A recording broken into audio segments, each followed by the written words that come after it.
sahabat YouTube, kembali lagi bersama Inspiratif, Insana Peduli Semangat Kreatif. Hari ini kita akan membahas yaitu penyakit diabetes mellitus. Penyakit diabetes mellitus adalah penyakit yang kronis dan progresif, ya, mengalami gangguan pada metabolisme, karbohidrat, protein, dan juga lemak yang nanti muncul tanda dan gejala hiperglikemia. Ketika kita berbicara tentang penyakit diabetes mellitus, maka ada organ yang mengalami gangguan, yaitu pankreas. Pankreas adalah sebuah organ yang letaknya itu dekat dengan rongga abdomen, ya, rongga abdomen. Kemudian juga di bawahnya itu ada dua denum dan juga limpa. Pankreas memiliki dua jaringan, yaitu jaringan eksokrin dan juga jaringan endokrin. Ketika kita bicara tentang pankreas, ya, maka pada pankreas tadi ada jaringan eksokrin, ya, di mana jaringan eksokrin itu terdiri atas kelompok-kelompok atau juga sering disebut juga dengan pulau-pulau, ya, yang nanti disebut dengan Pulau Langerhans. Pulau Langerhans itu memiliki atau terdiri dari 3 sel, yaitu yang pertama adalah sel alfa, sel beta, dan juga sel delta. Nah, sel beta pada Pulau Langerhans ini akan menghasilkan hormon insulin. Hormon insulin inilah nanti yang sangat berperan penting di dalam proses transport glukosa di dalam membran-membran sel, ya. Nah, karena ketika kita nanti berbicara tentang penyakit diabetes mellitus, maka kita secara maksimal harus memahami apa itu hormon insulin. Nah, kerja daripada hormon insulin ini sangat penting sekali, sudah saya katakan tadi, untuk transport glukosa, ya, agar bisa masuk kepada membran-membran sel ini tadi. Nah, sekarang kita coba masuk di dalam insiden, ya, dan juga prevalensi dari penyakit diabetes mellitus. Penyakit diabetes mellitus dari tahun ke tahun ini terus meningkat, ya. Bahkan jutaan orang di dunia ini mengalami penyakit diabetes mellitus, ya. Dikatakan juga bahwa berdasarkan secara dunia, ya, 10% penyakit di dunia ini adalah penyakit diabetes mellitus yang diderita oleh banyak orang. Nah, sehingga ini perlu ada pemahaman kita terkait dengan penyakit diabetes mellitus. Ada 2 tipe penyakit diabetes mellitus, yaitu yang pertama adalah diabetes mellitus tipe 1. Diabetes mellitus tipe 1 ini adalah pada beta atau sel beta itu mengalami kerusakan sehingga tidak bisa menghasilkan insulin. Nah, jadi sekali lagi, pada diabetes mellitus tipe 1, sel beta itu tidak bisa menghasilkan insulin, ya. Nah, ada banyak faktor kenapa sel beta ini tadi menjadi rusak, ya. Bisa dikarenakan, ya, gangguan sistem imun, kemudian juga genetikal asimptomatik yang tidak diketahui, ya, dan juga tadi penyebabnya tidak diketahui secara pasti. Kemudian pada diabetes mellitus tipe 1 ini, ya, ini adalah sering disebut dengan insulin dependent. Jadi orang yang menderita diabetes tipe 1 ini akan sangat tergantung dengan insulin. Jadi pemahamannya terhadap injeksi insulin ini sangat penting. Diabetes tipe 1 ini juga sering disebut dengan diabetes mellitus onset pada anak-anak, karena memang sering terjadi di usia dini, ya, usia anak-anak dan usia remaja. Nah, kemudian kita akan masuk kepada diabetes mellitus tipe yang kedua, ya. Pada diabetes mellitus tipe yang kedua, di sini insulin ini bisa diproduksi, insulin bisa dihasilkan, tetapi produksi insulin ini tidak bisa memenuhi kebutuhan tubuh, ya. Artinya tidak cukup ya untuk tubuh insulin yang dihasilkan ini tadi. Nah, kemudian kita akan masuk pada apa yang menjadi faktor risiko dari diabetes mellitus tipe 2. Faktor risiko dari diabetes mellitus tipe 2 ini ya, yang pertama adalah obesitas ya. Yang kedua, ini hubungannya dengan sistem aliran darah ya nanti, yaitu penyakit-penyakit seperti hipertensi ya, kardiovaskuler. Kemudian kurang olahraga, ini adalah yang memicu ataupun faktor risiko terjadinya diabetes mellitus tipe 2. Sehingga banyak yang mengatakan bahwa penyakit diabetes mellitus tipe 2 ini berasal dari diri kita sendiri ya. Karena penyakit diabetes tipe 2 ini adalah berasal daripada kebiasaan, pola hidup ya, pola makan ya. Ini yang mempengaruhi terjadinya penyakit diabetes mellitus tipe 2.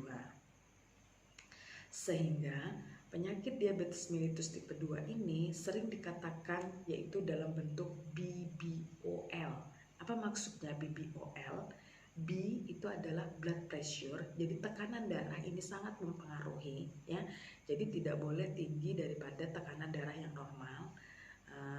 Jadi misalnya terjadi peningkatan pada tekanan darah ya.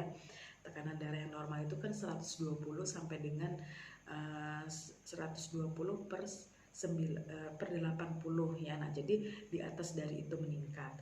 Kemudian juga bisa juga dikarenakan B selanjutnya itu adalah blood sugar ya, jadi peningkatan glukosa di dalam darah ya. Kemudian juga O obes, dan L itu adalah lipid ya, seperti kolesterol yang meningkat di dalam darah. Nah, sekarang kita memperhatikan juga ya, ada beberapa hal yang harus kita perhatikan. Bagaimana cara kita mengetahui penyakit diabetes mellitus ini yang terjadi pada seseorang.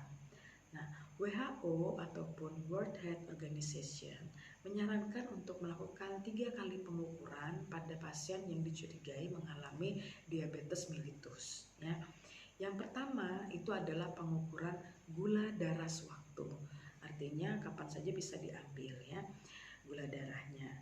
Kemudian yang kedua itu dengan melakukan pengukuran pada gula darah puasa.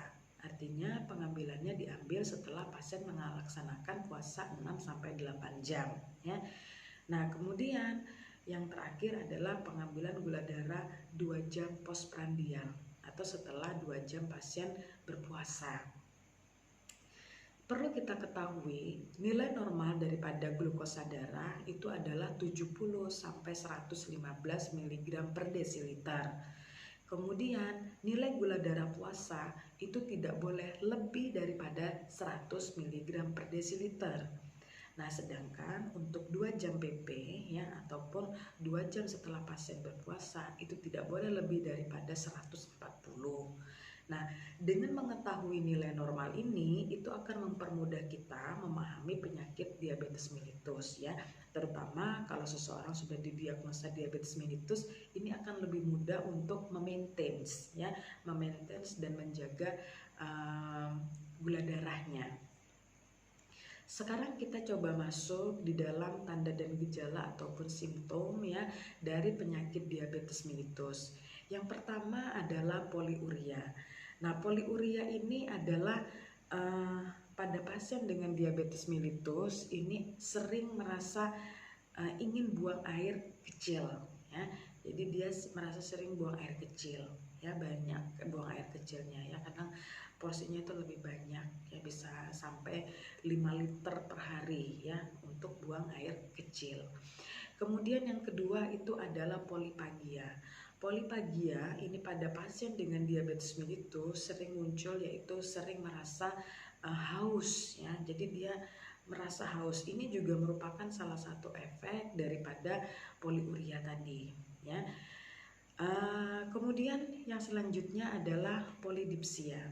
Pasien yang merasa mengalami diabetes mellitus ini juga sering merasa lapar ya.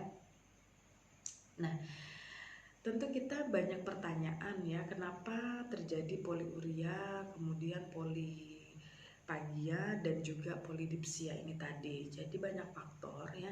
Yang pertama ini dikarenakan ya pengaruh insulin itu tadi yang tidak diproduksi secara maksimal ya, sehingga pembuluh darah ya, sel-sel itu tidak mendapatkan nutrisi dari glukosa itu tadi, sehingga menimbulkan yaitu tadi terutama pada polidipsia ini tadi ya, sering merasa lapar pada pasien. Pasien diabetes mellitus juga akan mengalami penurunan berat badan yang drastis ya. Nah, penurunan berat badan yang drastis karena apa? Sel-sel pada bagian tubuh itu tidak mendapatkan nutrisi secara maksimal ya, walaupun mungkin pasien dengan diabetes mellitus ini banyak makan ya. Nah, jadi seperti itu. Kita coba melihat ke manifestasi selanjutnya pada pasien dengan diabetes mellitus ini bisa mengalami tanda, yaitu ya selain hiperglikemia, peningkatan glukosa dalam darah, bisa mengalami hipoglikemia. Nah, apa itu hipoglikemia? Hipoglikemia ini adalah glukosa darah itu kurang daripada 70 mg per desiliter. Nah, justru ini yang sering terjadi. Nah, ada banyak alasan kenapa seseorang mengalami hipoglikemia. Yang pertama, ya melaksanakan olahraga atau pekerjaan yang berat tapi tidak diimbangi dengan nutrisi ya. Kemudian yang kedua itu adalah dikarenakan bisa juga pengaturan insulin yang kurang tepat ya. Jadi penggunaan insulin yang kurang tepat sehingga pasiennya bisa mengalami hipoglikemia. Apa saja yang menjadi tanda dan gejala dari hipoglikemia ini? Yang pertama, biasanya pasien akan berkeringat, dia berkeringat dingin, kemudian pucat, lelah, mudah marah ya. Ini yang sering ditemui pada pasien-pasien yang mengalami hipoglikemia. Nah, sekarang sebagai seorang perawat, kita harus bisa memahami apa yang terjadi, apa yang harus dilakukan oleh perawat apabila terjadi hipoglikemia. Nah, apabila pasiennya ini masih dalam keadaan sadar, maka kita bisa memberikan permen ataupun juga air gula ya. Nah, tapi apabila tidak sadar, maka bisa diberikan infus dextrose ya, nah secara intravena. Kemudian yang penting lagi kita melihat, yang harus kita beritahukan kepada pasien ini adalah pendidikan kesehatan ya, terutama pada pasien-pasien yang baru saja didiagnosa penyakit diabetes mellitus, sehingga bisa memahami apa itu penyakit diabetes mellitus ya, penyebabnya sampai dengan nanti penata laksanaan perawatan dan pengobatannya. Perlu kita ketahui, penyakit diabetes mellitus ini adalah penyakit yang tidak bisa disembuhkan ya, yang tidak bisa disembuhkan. Tetapi penyakit diabetes mellitus ini bisa kita manage, artinya bisa dikelola dengan cara mengatur glukosa di dalam darah. Nah, jadi dengan cara mengatur glukosa di dalam darah ini tadi ya. Bagaimana penata laksanaan pengaturan glukosa di dalam darah? Ini bisa diatur dengan yang pertama, pasien penderita diabetes mellitus harus mengatur pola dietnya ya, terutama sekali di sini adalah makanan-makanan yang banyak mengandung karbohidrat. Nah, kemudian yang kedua, penata laksanaan exercise. Jadi olahraga secara teratur itu sangat penting. Bahkan bukan hanya pasien yang sudah menderita diabetes mellitus ya, ini penting juga bagi kita yang memang masih sehat, tidak ada tanda dan gejala diabetes mellitus, harus menjaga itu tadi juga, sama pola makan, pola diet kita dan juga exercise kita. Nah, kemudian penata laksana selanjutnya ini terkait dengan pengobatan ya. Pengobatan ini yaitu lebih kepada memaintain gula darahnya ini tadi, bagaimana penggunaan insulin ya. Nah, ini harus dipahami di dalam penata laksanaan. ketika kita berbicara tentang penyakit diabetes mellitus, kita harus banyak yang harus dipahami ya, bahwa penderita diabetes mellitus ini terkadang itu merasa putus asa bukan terhadap penyakit diabetes mellitusnya, tetapi komplikasi dari penyakit diabetes mellitus ya. Kita melihat komplikasi ini berdasarkan organ yang mengalami masalah. Misalnya saja pada organ kidney ya, ataupun juga ginjal. Penyakit diabetes mellitus itu bisa mengakibatkan gagal ginjal ya, yang akhirnya nanti ke depannya pasien bisa mengalami cuci darah. Nah, nanti ketika kita dinas, mungkin kita banyak yang melihat ya, pasien yang diabetes mellitus ini tadi karena dia menderita diabetes mellitus sampai mengalami gagal ginjal dan harus cuci darah. Selanjutnya adalah komplikasi pada organ nervous system ataupun sistem persarafan. Pasien yang mengalami diabetes mellitus ini akan mengalami keabnormalan ataupun kehilangan rasa ya, sensasi, sehingga nanti mudah juga ini menimbulkan adanya luka ya, luka, kemudian juga luka pada jaringan, terutama jaringan perifer ya. Nah, nanti kita bisa menyebutnya itu sebagai ulcus pepticum ya, luka yang tidak sembuh. Banyak faktor yang menyebabkan luka ini sehingga tidak sembuh ya, dikarenakan tadi peningkatan glukosa di dalam darah. Dengan adanya sepsis ataupun proses infeksi pada tubuh, ini semakin menyebabkan stres juga, itu memicu glukosa di dalam darah ini sulit untuk dikontrol. Kalau glukosa di dalam darah ini tidak bisa dikontrol, kita tidak bisa menjaga angka normal glukosa darah, maka ini akan menjadi kesulitan di dalam proses kesembuhan pasien yang mengalami luka karena ulcus diabeticum ya. Kemudian yang kedua itu adalah eyes ataupun mata. Nah, mata ini pada orang yang mengalami diabetes mellitus bisa sampai kebutaan karena terjadinya retinopati ya. Di retina itu sendiri sebagai saraf pada mata mengalami masalah sehingga pasien bisa mengalami kebutaan. Kemudian yang selanjutnya adalah heart ataupun jantung atau sistem kardiovaskuler ya.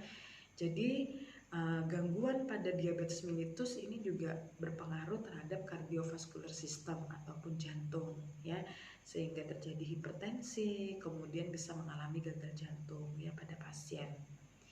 Kemudian juga kita melihat dari segi brain ataupun otak ya. Jadi pada otak ini ya kita bisa melihat adanya komplikasi, yaitu berupa yang nantinya tadi dari heart ya, jantung, kardiovaskuler, peningkatan aliran darah, lalu terjadi stroke pada pasien. Nah, jadi hari ini kita sudah membahas ya, mulai dari pengertian tadi ya, kemudian juga insiden dan prevalensi, beberapa penyebab dan tipe dari diabetes mellitus ya, kemudian manifestasi diabetes mellitus, kita sudah bahas sampai dengan pendidikan kesehatan. Ada beberapa pertanyaan yang harus kalian jawab ya. Yang pertama adalah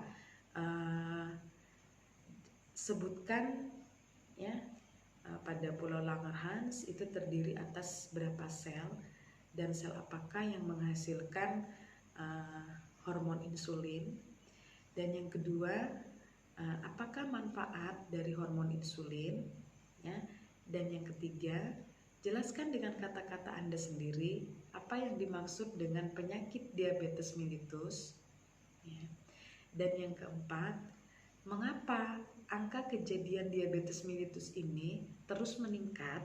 Berikan alasan Anda ya. Kemudian yang kelima, apa saja tipe daripada diabetes mellitus ini ya. Nah, kemudian yang keenam ya, Anda harus menjelaskan apa saja tanda dan gejala dari diabetes mellitus ya. Nah, baik, mungkin itu saja ya pertanyaan dari Ibu, dan Ibu harap pertanyaan ini bisa Anda kumpulkan 1 jam setelah minimal maksimal waktunya ini adalah 1 jam ya. Baik sahabat YouTube, sampai di sini dulu pembahasan kita. Jangan lupa ya untuk like, comment, subscribe, and turn on notification. Baik, terima kasih dan bye-bye.